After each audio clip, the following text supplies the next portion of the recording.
Hello, everybody, and welcome to Membership Monday, coming to you from Church Militant. We get a little oddball situation here today. If you're watching us live right now, which is always normally the case for, that doesn't make sense, always the case for Membership Monday, it's live. We hold it out for premium members to jump into the chat on the premium, on the Church Militant website.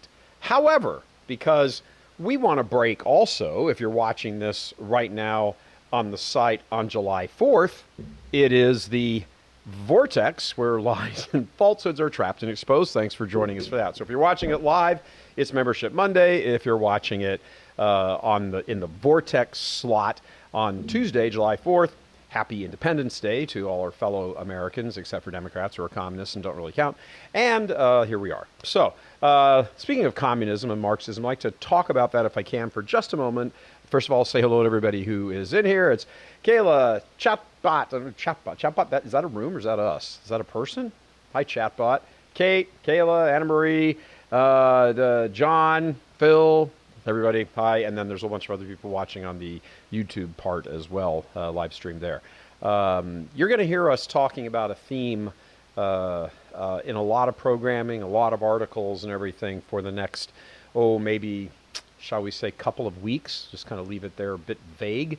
But as we get closer and move through those couple of weeks, we're going to be talking a lot more about the influence of Marxism, not socialism, not social justice. Those are all just proxy wars. Marxism on the U.S. hierarchy, specifically the National Conference of Catholic Bishops. This really jumped to the forefront when Bishop Strickland was investigated by the Vatican.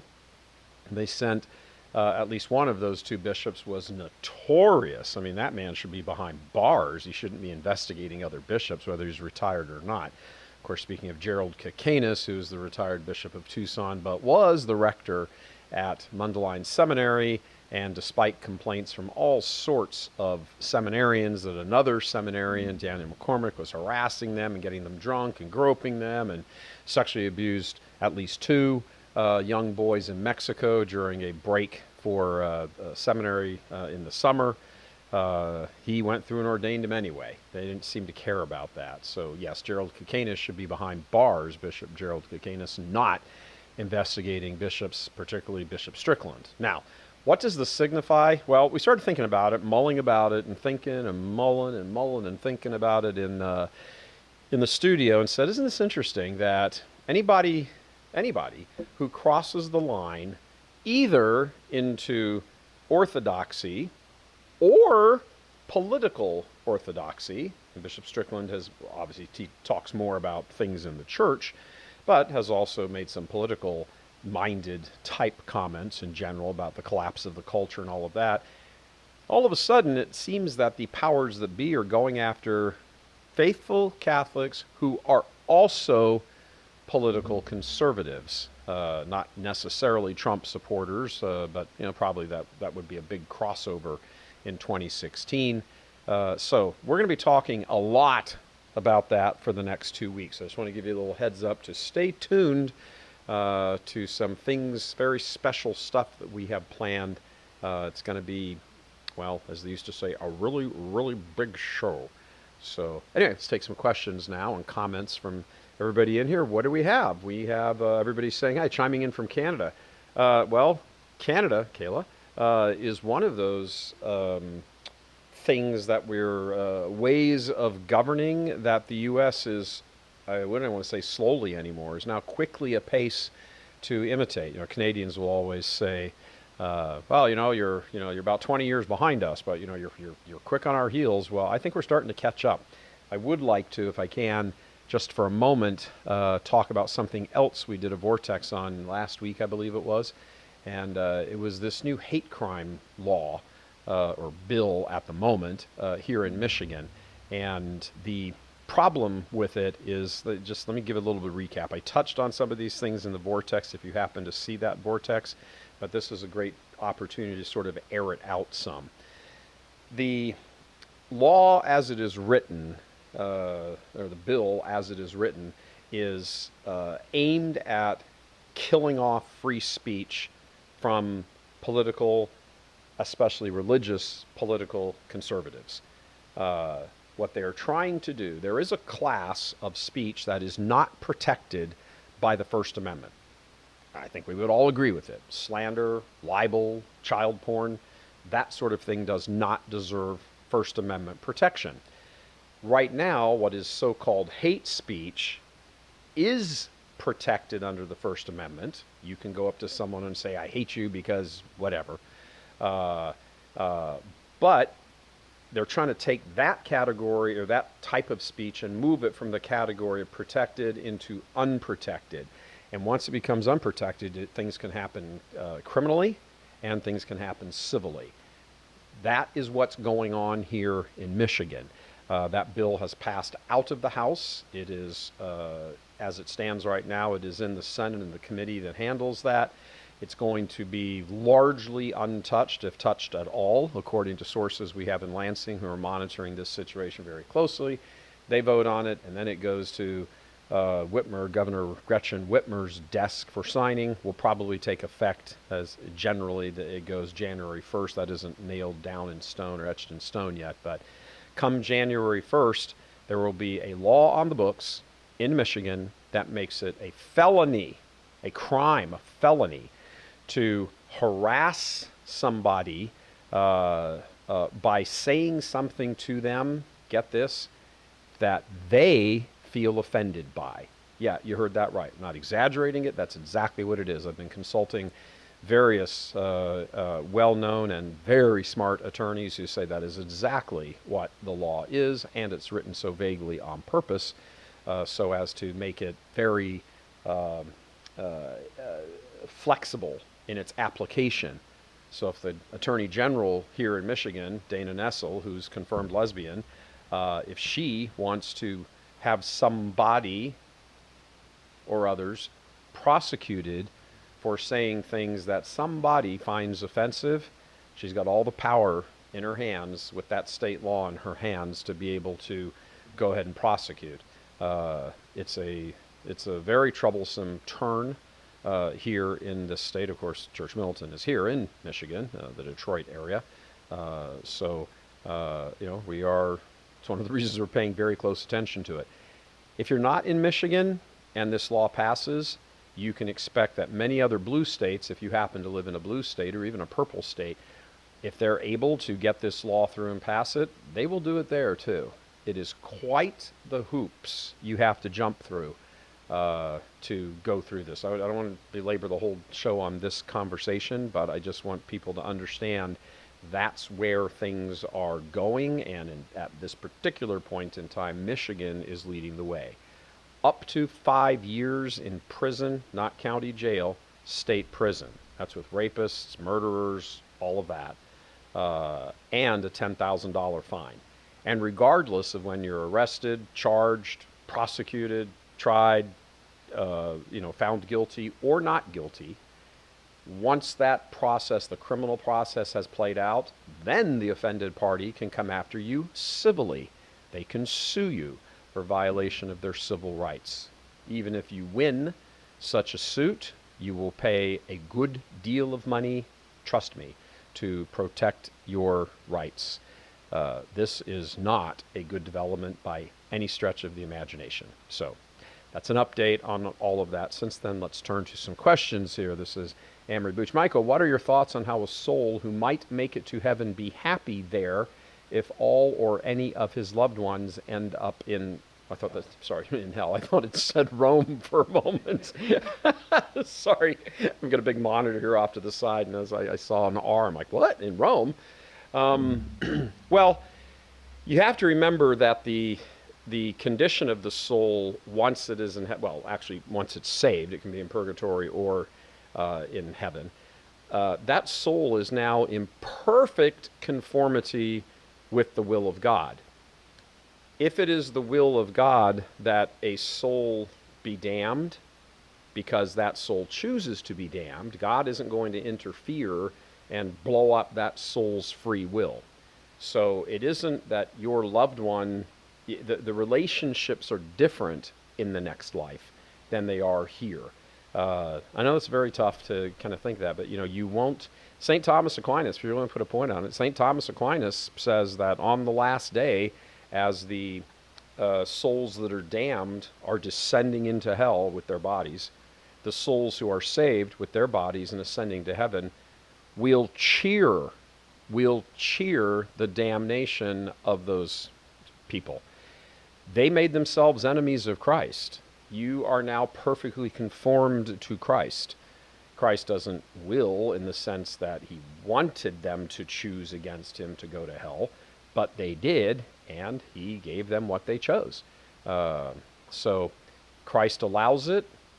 When we're talking about victory, what do we mean by that? Again, we're looking at this from, I would say probably the best way to process all this is to cling on to that phrase from Scripture where God says, my ways are not your ways. Until our ways become perfectly conformed to his ways, which is only in the next life, and again, only in purgatory or heaven, because you're saved in each place. You still have to, pay for, expiate for your sins that you had in the temporal punishment due your sin, but you're still saved in purgatory. You're saved. So whatever's happening with the damned, you are in complete conformity with and celebration of, because it is the justice of God being made manifest. It's a difficult concept sometimes to get our brains around, but that's how different the next life is from this life. All right, next question. I struggle to understand the questions, answers in the Baltimore Catechism on being saved. First part on this topic states that one must be in the Catholic Church to be saved. Then the second part states persons not members of the Catholic Church can be saved. I'm unable to explain this to non-Catholics. Okay. Obviously, saved means that you, in this sense, means that you are you enter into the beatific vision. You behold God in the face. The beatific, Latin beatus for beatus for blessed, the blessed vision, beholding the vision of God. That's what we mean by salvation. Okay. No salvation is possible outside of Jesus Christ. That's it. There is no other name under heaven may somebody be saved.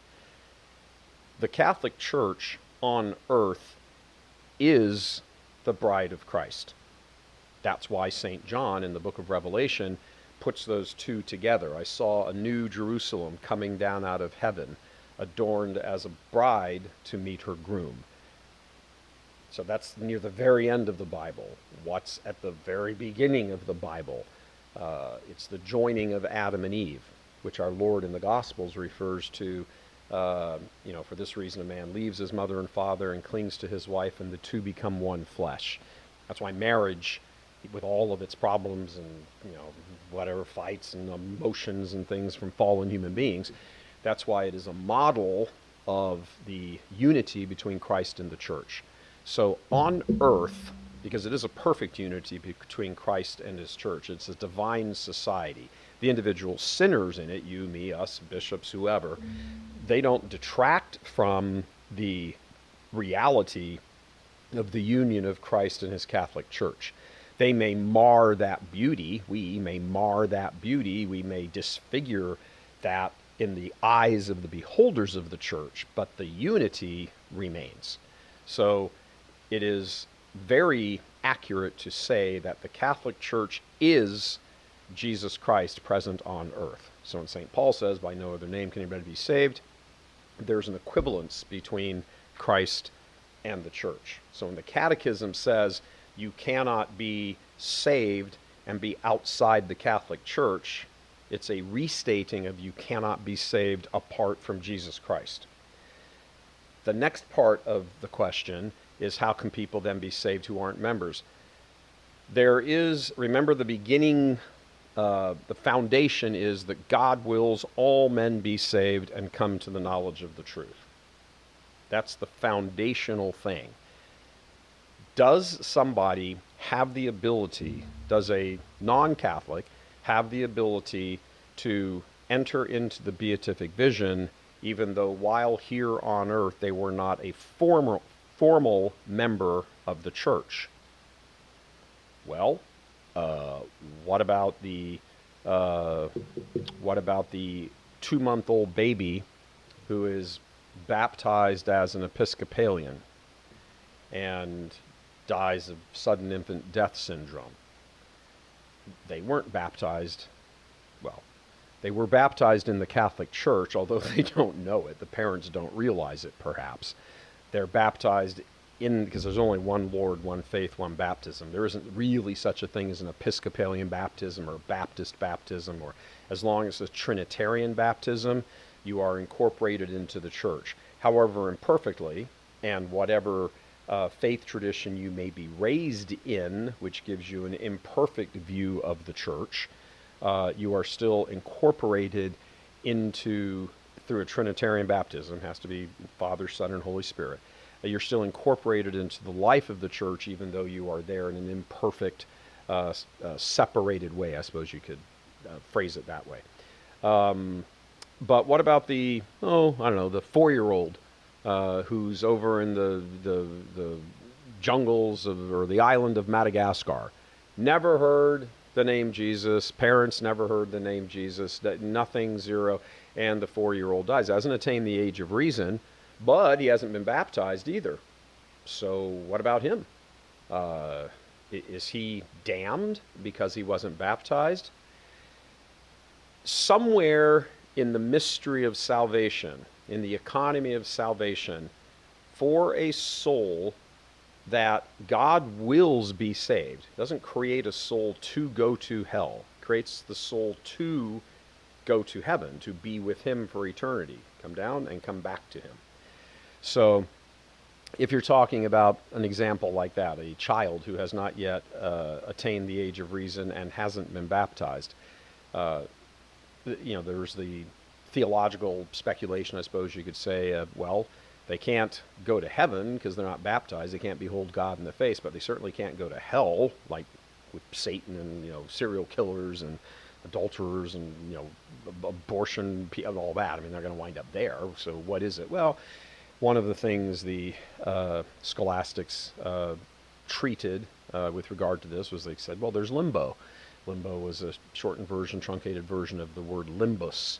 And the limbus is the blank area along the side in a book where the margins end and you still have the white part of the page that goes to the end of the page, end of the book. And they would make notes in there. The notes were kind of extraneous but still joined to the actual text. It's kind of like this no man's land. You're still in the book, but you're not part of the text. So there was that thinking of, well, maybe there's a limbo, where these souls go. They certainly don't deserve to be tortured by demons for eternity. On the other hand, they haven't been admitted into the beatific vision because they weren't baptized. So where are they? That was one potential solution to the problem, to the question. Another potential solution was, well, if a soul, when the soul comes to the judgment, that soul, including us, we are not intellectually perfected yet. We don't have the full illumination of our own lives. We will be like, oh yeah, there's nothing scary about your judgment. It's partially hearing the judgment, but the other part of it is knowing that all of a sudden you have full and complete cognition of exactly where you stand in relationship to God. All of your sins and all of the graces, good and bad, if you cooperated with them or not. So so to speak, your intellect is expanded to its full capacity for you to now understand and comprehend the judgment before you. Well, if that happens to everybody when they die, would it not happen to a 4-year-old? A soul who died when he was 4 or she was 4? You don't remain in the state, in the intellectual state that you were in when you died, when you're brought before the judgment seat of God. You are given, again, the full intellectual capacity to understand where you are. In that situation, could a soul that had not yet attained the age of reason and had not yet been baptized At this point, could God, in the mystery of all of this, I'm not saying this is church teaching, I'm proposing what the sort of talking points are around this.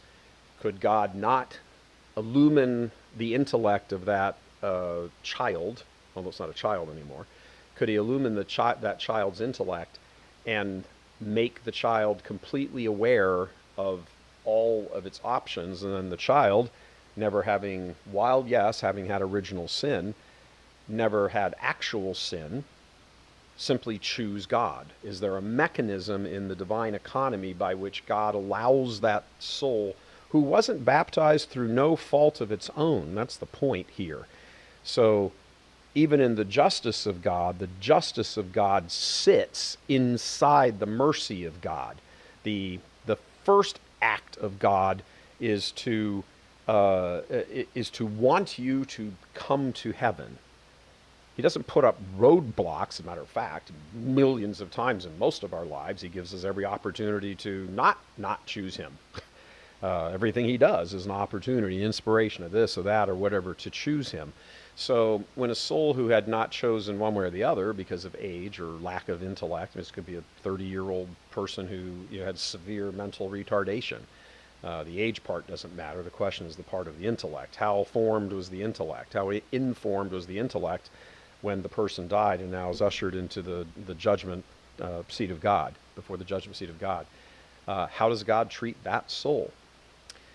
Well, he's not looking for an excuse to throw the soul in hell and damn it. He's looking for or advancing to the soul an opportunity to be saved. Of those two options, limbo versus that, personally, I kind of go with that one. It seems to me to make more sense. Not that limbo doesn't, but there isn't definitive teaching on this. So, you take this and you now expand it. What about miscarried babies? What about aborted babies? What about, again, little children who die at birth, all that sort of thing? It opens up a great big realm of ways to think theologically about something, and that's good. That's good. The fact that there isn't an answer to it, a clear, definitive answer to it, well, there is an answer to it. We just don't know what it is. We'll find out what it is. We just don't know right now. But it's good to meditate and think and discuss on these sorts of things. But remember, if the church has not declared a definitive teaching on something, then as long as what you're holding doesn't violate some principle of church teaching, then you're free to hold it. When and if the church ever declares it's this and that's it, well, then if you didn't have that as your opinion, but now the church has, issued a teaching or made a clear definitive teaching on it, now you must conform to that because that's what the church teaches. But until that point happens, it's good to sit around and have these kinds of discussions because you get to think more and dwell more and delve more deeply into the mystery of God. Like, how would God treat this? How would this happen? You're doing the work of theology when you're doing that, and it's actually pretty mind stimulating, and then gets to a point where it's a little mind-numbing. All right, next question. Hello, will the recent Supreme Court decision have any impact on the speech law? Very good question. Process. First of all, the Supreme Court case that just happened, for those of you who don't know, it was essentially a stalker was harassing a starlet, and saying all kinds of things, texts to her by the thousands, if I remember the story correctly. Anyway, the Supreme Court ruled that he couldn't be charged with the harassment because he didn't know he had some mental problem, and that was part of the evidence. And the Supreme Court ruled he didn't have sufficient intellectual capacity to know that what he was doing was actually harassing her.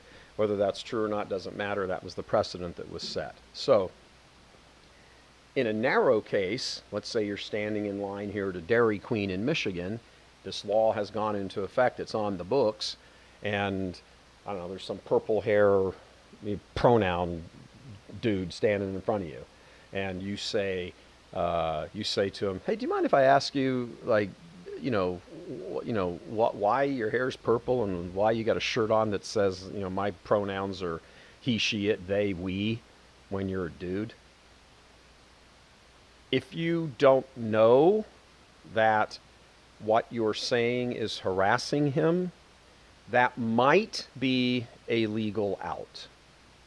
Might be a legal out. It would depend on how the law would be applied, how it would be prosecuted, what the state would argue against you. There's a few nuances here. It's not just saying something once, it's repeating something. So if you got into an argument with him, he said, I think your pronouns are stupid.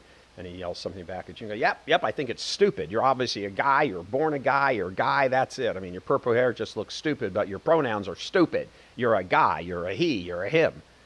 You keep doing that, you trigger the law here in Michigan. That Supreme Court case may or may not have a bearing on this, because the precedent that was set in that case, according to the attorneys I've spoken to, good, very knowledgeable attorneys I've spoken to, said the hanger out there is that the guy didn't know because he had some emotional or intellectual problems or was partially retarded or something like that. But the process here in Michigan is, any state, is when a state law goes into effect that is a felony. It's not a misdemeanor, it's a felony. That moves it to a different area. And when you're in the felony area, and you're saying, hey, this law is unconstitutional because it violates my rights. Okay, number one, nobody can just go to the court and file a lawsuit against a law saying that's unjust because I might not be able to say something to somebody. You actually have to be, you have to have what the court calls, what the legal system calls standing. You can try to attack the law on its face, prima facie, that it's unconstitutional. But A, if you don't have standing, and B, the law hasn't actually been, it's been signed into law, the bill, but it hasn't been enacted against anybody, so there's nobody who's suffered harm from the law yet. All of those things come into play. If, let's say the dude who's standing in line saying, I think your he, hims things, that's stupid, you're a he, you're a him. Let's say he gets arrested. The guy goes and files a complaint against the police, against him with the police. Police come and arrest him, read him his rights, turn him over. It's a state law, so it's a state prosecutor that handles the case. He brings the case against you. You're put on trial. You're found guilty, and the judge wants to set an example for you because the judge is woke and all that crazy stuff. So he gives you the maximum sentence, 5 years, $10,000 fine, no chance for parole. Okay. Only at that point do you now have standing to bring your case to the court. Only to the federal court at that standing. However, because it's a state law, the federal court is going to say this has to play itself out in the state court first, the state court system first. So here is where you would challenge, here in Michigan, in this law, or whatever state it would be enacted in, here is where you have to challenge the law on the state court system. It would work its way through, and maybe there's appeals and this and that, and it's the trial level and the appellate level, blah, blah, blah, and it goes all the way up to the state Supreme Court. Whatever ruling the state Supreme Court has, one or the other side's going to appeal it, and where are they going to appeal it? Now they go into the federal court system. That's why I said process, process, process. That process could take years. We, Church Militant, are still fighting for our First Amendment rights in court in Baltimore, in the Baltimore case. And that was coming up on 2 years ago, and that's just a civil case. That's it. It's a constitutional First Amendment rights case. That's it. Slam dunk. We won the preliminary injunction. We didn't win the case because the case is ongoing. And that, again, I just mentioned that to say, when you look at it, this isn't even a criminal case. The criminal case has to play its way out. So it's a very long, involved process, and it's very costly. Even if you manage to find a pro bono attorney, a defense attorney, criminal defense attorney, who would take up your case for free, or somebody else could pay him your bill, even that would take a good amount of time. And if you're found guilty, you're found guilty. And the judge sentences you, whatever, a month later, 2 months later, maybe has a pre-sentencing hearing on your case, whatever. You going to prison. You going to prison in the state of Michigan, not jail. Jail is where, the county jail, the city jail, where they lock up the DUIs and, the minor offenders and things. Prison is where the cartel drug dealers are and the child sex traffickers, unless they're Democrats, which point they get let out. That's what's going on in prison. That's everything happening there. And you're cooling your jets in there, or running for your life, while your case is playing out, criminal case is playing out. Remember, the civil rights, or the constitutional rights, First Amendment thing, hasn't even started yet. So is it possible that you would actually serve out your entire sentence before your case would ever reach the Supreme Court? Yes, it is. Some of these cases that get before the Supreme Court were cases that in the reality, the initial case happened 5, 6, 7, 8 years earlier. So like they say, the wheels of justice, they move slowly but grind finely. Are there ways to get around it? But all of this is part of the process. It takes time. And unless somebody's footing your bill, it takes money. And remember, even if you win the case, if you go all the way to the Supreme Court years later and you win the case, somebody can still bring a civil lawsuit against you for violation of their civil rights. So it's not good. It's not good.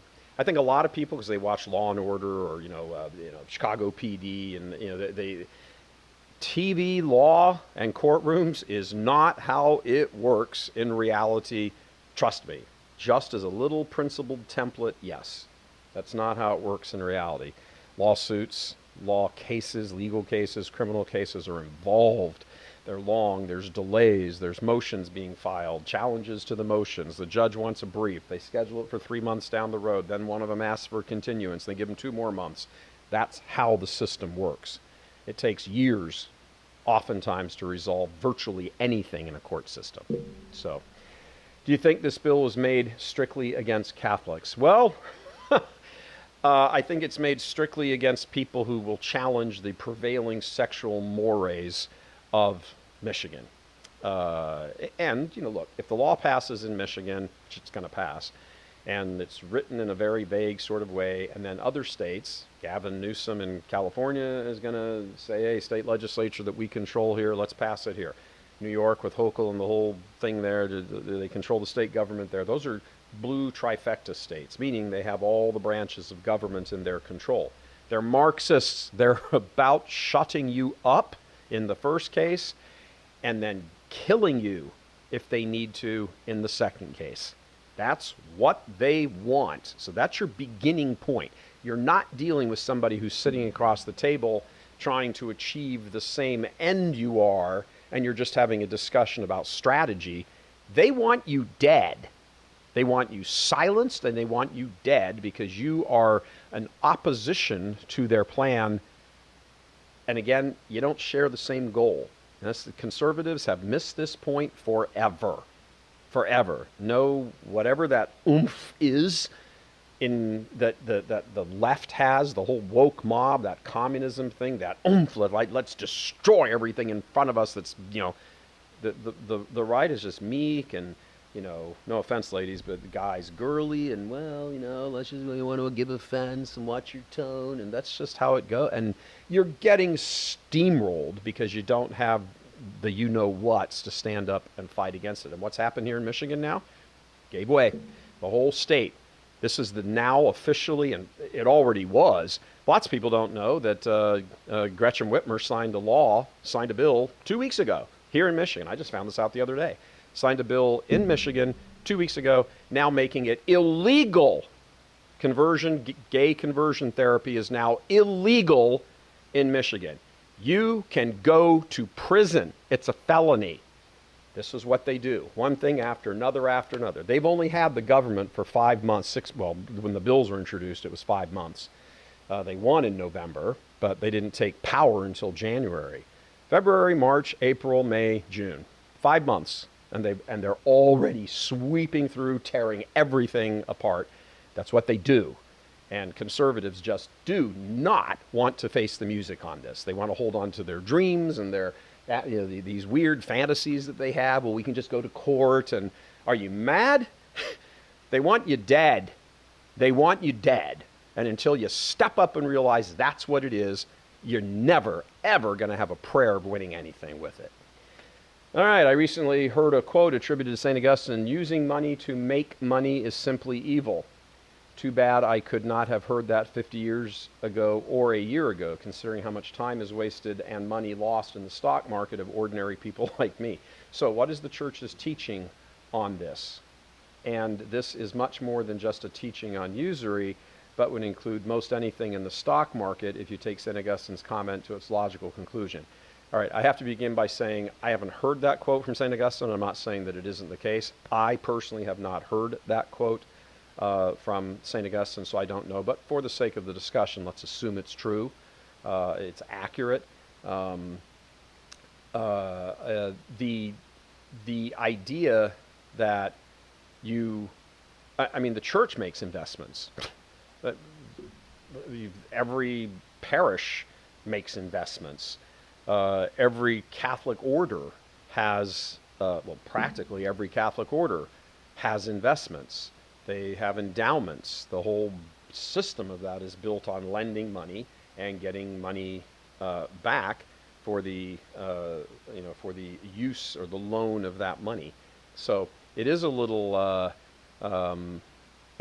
Let's just put it this way: if there is an official church teaching on it, dogmatic teaching, not theological speculation, and this saint said this and this saint said that.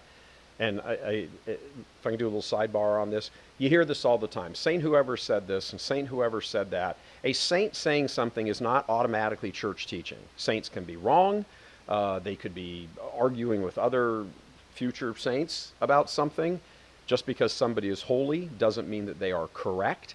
It also doesn't mean that they've understood something correctly. It doesn't mean that they have responded in a correct manner. They might have a flaw in their logic somewhere. Just because somebody's holy doesn't mean their intellect is perfect by any stretch. Saints have argued with each other for 2,000 years. Not when they were saints, but people who eventually went on to be canonized, might be a better way to say it, have argued with each other. They've argued over which pope was the pope back during the Western Schism. They've argued over, St. Thomas Aquinas couldn't get his brain around the Immaculate Conception. St. Peter Lombard had to say, yeah, she was saved in advance. And he's like, oh, okay. So there's all of these things. And again, just because a saint says something, no matter how holy he or she may have been individually, that does not immediately enshrine it into dogmatic, infallible teaching. But this is a kind of a logical flaw or sort of an uncritical thinking thing that many Catholics actually experience, and they'll argue from that. Saint such and such said this, and Saint such and such said that, and without necessarily, and I'm not like attributing malice to anybody. I'm just attributing lack of information. They'll hear something or they'll read something on the internet, and it'll say Saint whoever said whatever, and they'll be like, oh, and then they'll just go down the road. You got to do your research. You got to say, well, is that part of church teaching, official, declarative church teaching? What level of church teaching is it? Is it to be believed with divine and Catholic faith? There's different levels of church teaching. For example, there is can you miss Mass on Sundays? On a Sunday, on a given Sunday? Absolutely not. It's the commandments, that's it. You must keep holy the Sabbath, blah, blah, blah. Not true.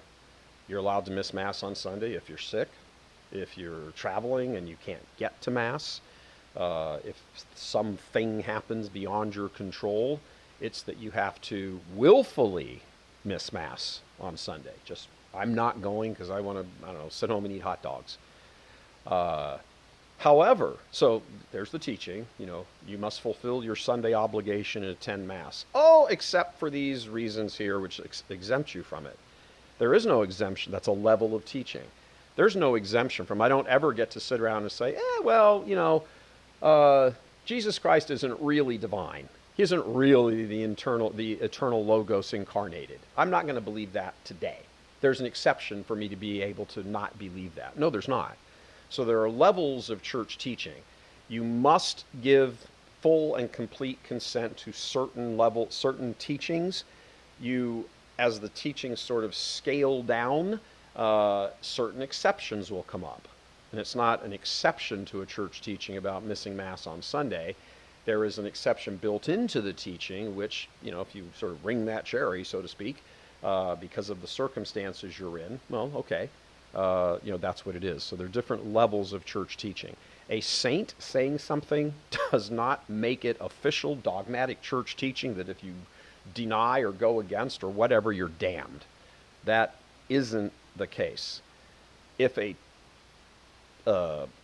saint or the father of the church is expounding on something that is already church teaching, and he or she is providing a deeper theological insight into it, plumbing the depths of the teaching, that's different than a saint who is speculating on something about something.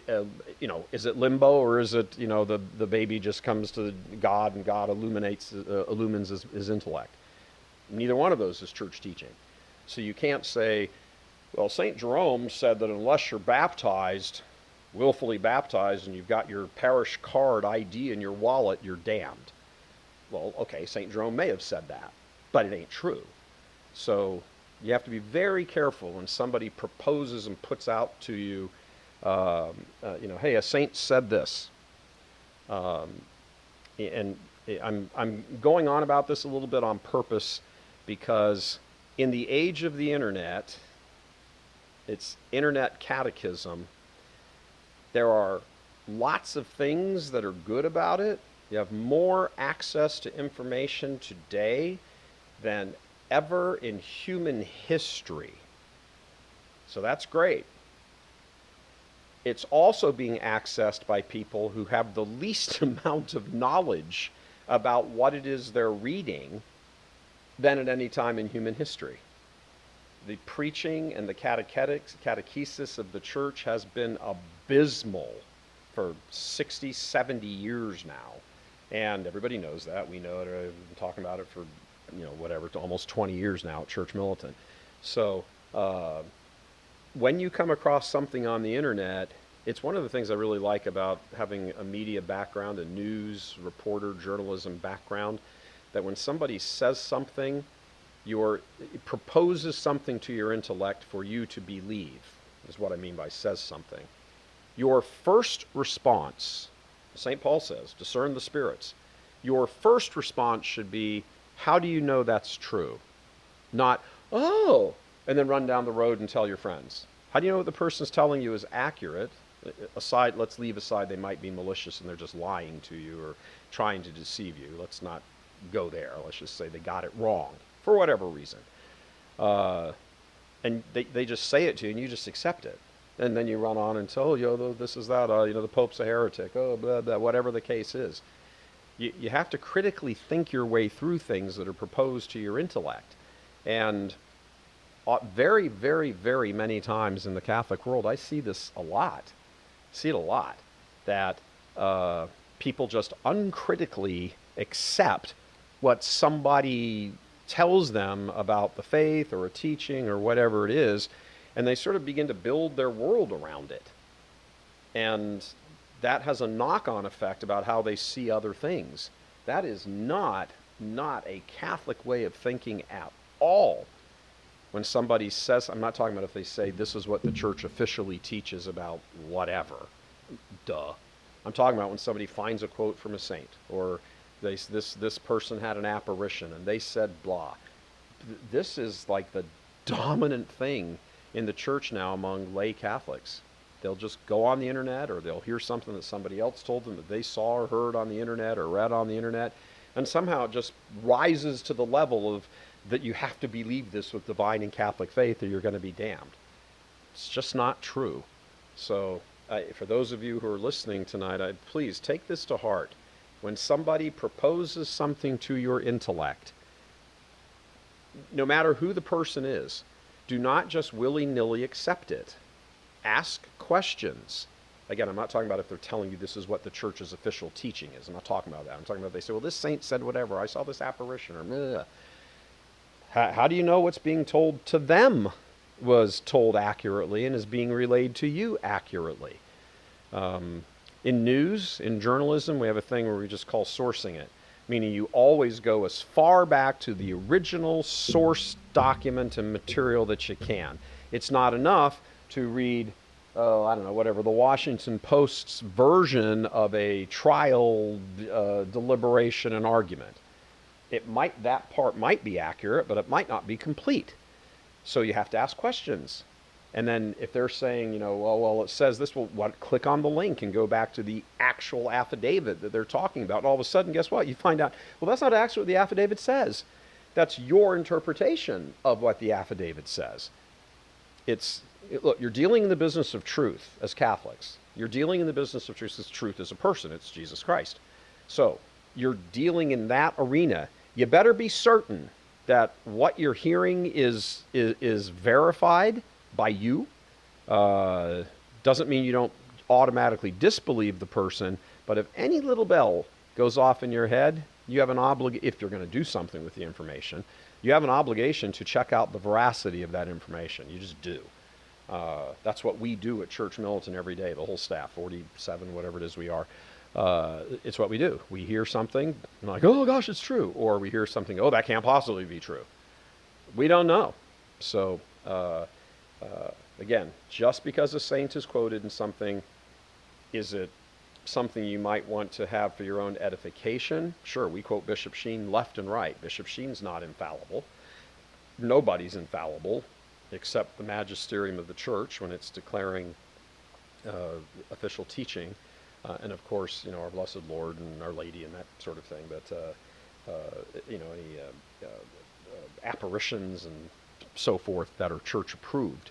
But if it doesn't come directly from the church herself, her magisterium, not people who are associated with the magisterium, and it sounds odd, check it. Michael, we need a CM pilgrimage to Rome. Are you game? You got a checkbook? Yeah, as a matter of fact, we did a CM pilgrimage to Rome in October of I think it was my dad died in 2018, so it was October of 2017. It was all set. I think we had about 30 or 40 people on it, and they really had a good time, and everything was good, and I was going to go, and my dad had his health had just started to fail, and it was kind of touch and go. He died the following January, but I didn't want to leave him, so I didn't go. For obvious reasons, but the pilgrimage happened. I would love to do a pilgrimage to Rome. So I don't know exactly when we would do it. We might, if you get my hint here, we might be doing a pilgrimage to Rome sometime in the next year as a news story, if you get my drift. We'll see. Question: What is the process in obtaining an exorcism? I imagine the first step is calling your parish or the diocese. Well, if you believe when you say obtaining an exorcism, I'm going to take it that, Jeff, what you mean by that is getting permission for an exorcism to be done. I'm going to take it that that's what you mean. If you want to fix it in there and tell me that's what you mean, that's fine. The first step would be to go to your pastor at your parish. He has spiritual authority, well, presuming you're in your parish, meaning the area that he has spiritual authority over, is to go to him and explain whatever the circumstances are and everything else. He will then contact the diocese and say, hey, here's the situation, here's what's going on, here's the thing, here's the people, whatever the kind of fact-finding part of all of it is that goes on. At that point, it sort of becomes in the bishop's hands, what the bishop wants to do. Does he want to... look, they're going to clear every possibility off the table in whatever order they do it. They're going to clear every single thing off the table. Is there psychological illness? Is there a natural, although weird, explanation for the event or the events that are going on? All sorts of things like that before a permission is granted for an actual exorcism. That would be the last resort. Each diocese probably, I'm not necessarily familiar with any particular canon law that applies in this case, but ultimately I do know that it is the bishop who must give permission for an exorcism to be performed, because he is the one who has the spiritual authority in his diocese to grant that. If anybody else comes in to do an exorcism and they don't have the bishop's authority, and it is actually a case of possession, an actual demonic possession, it will be absolutely fruitless.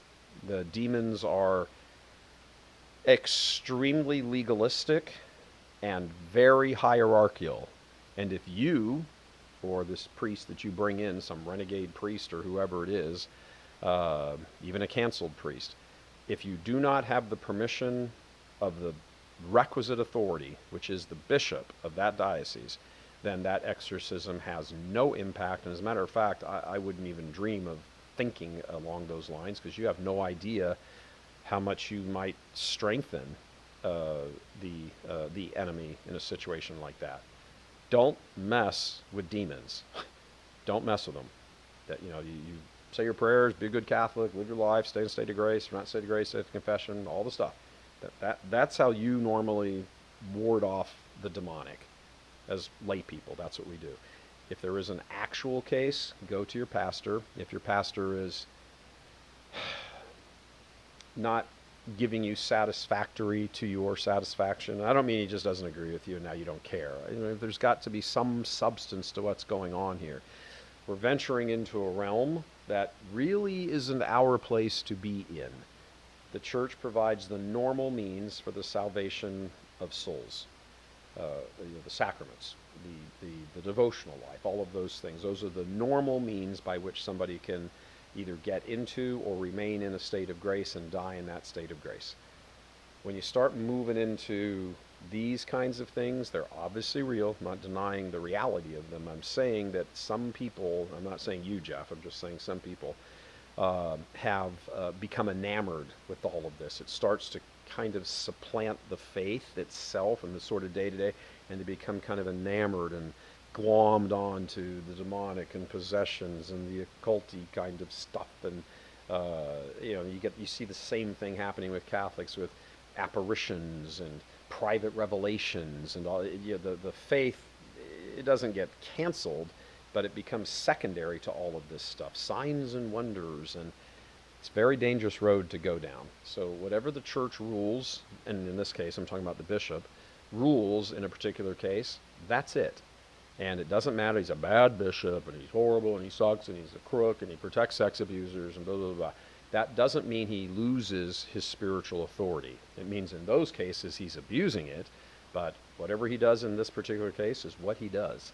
So, other than the Divine Mercy Chaplet, what prayers can you say when a loved one refuses a funeral?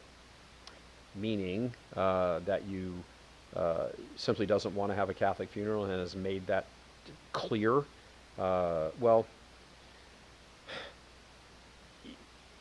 you can't force somebody's will. I mean, their will is their will. When you die, when each of us dies, really the only thing you have standing in front of God is your will. Yeah, I mean, your intellect is illumined to its full capacity, but it's at the service of the will.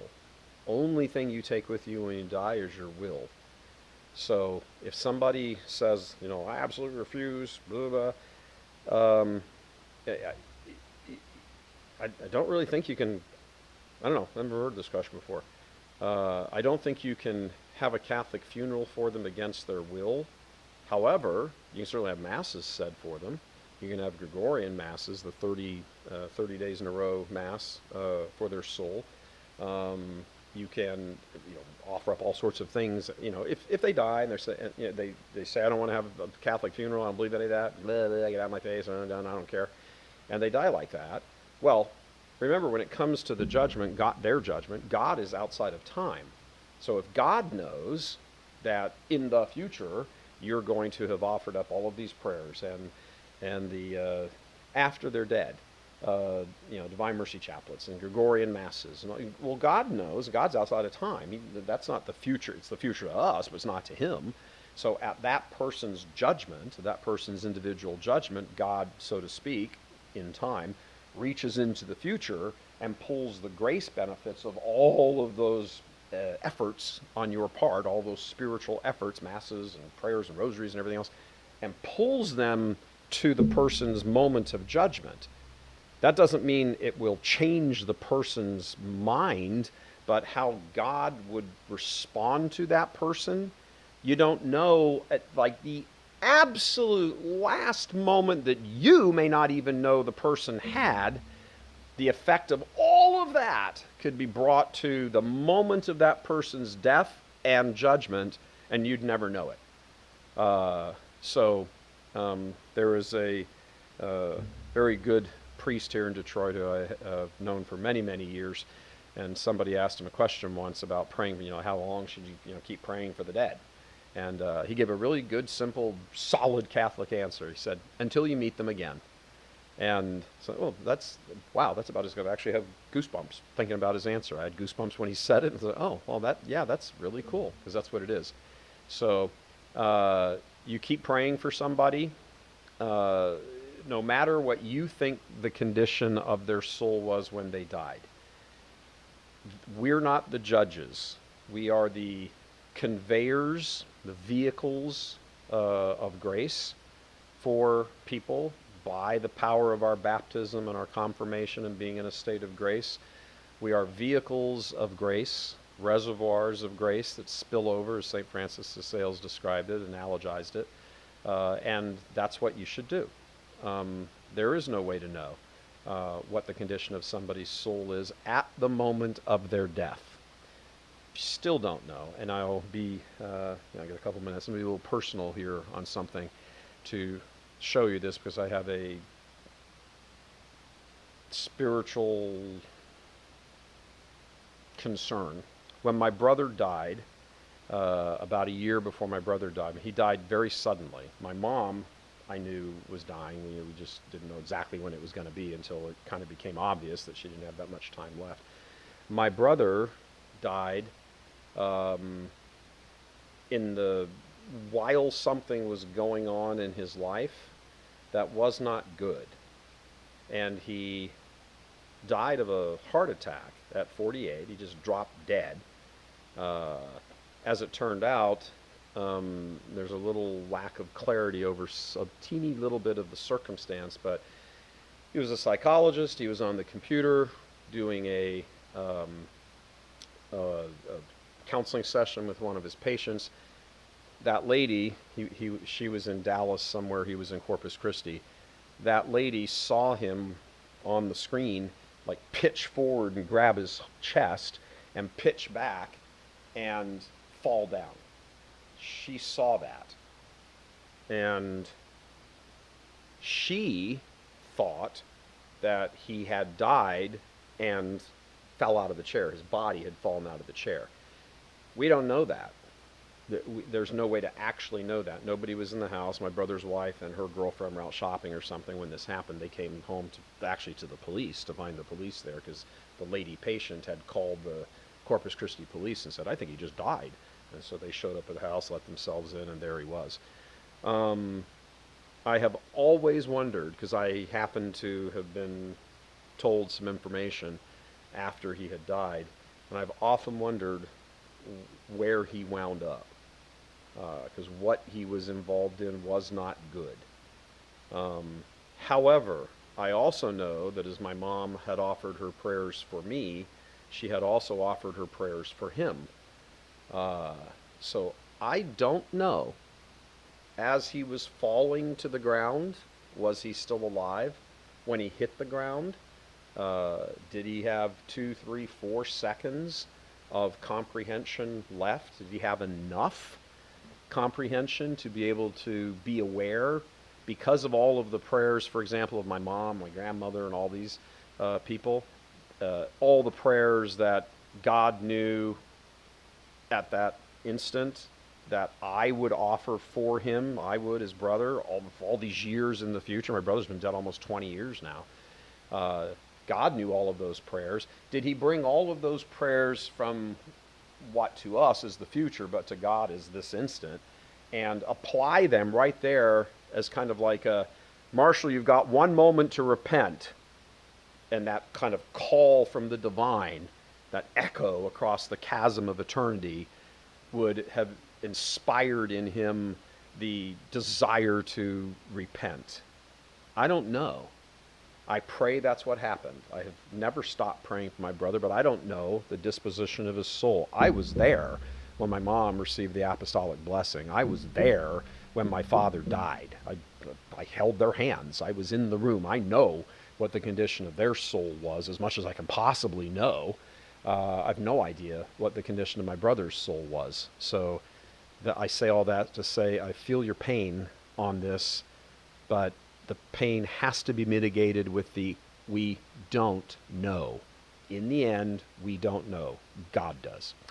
All right, that wraps up Membership Monday and the Vortex. It's Membership Monday if you're watching on Monday, and it's the Vortex if you're watching on Tuesday, because you know what? We want to have July 4th too. Go America. Actually American, except for Democrats.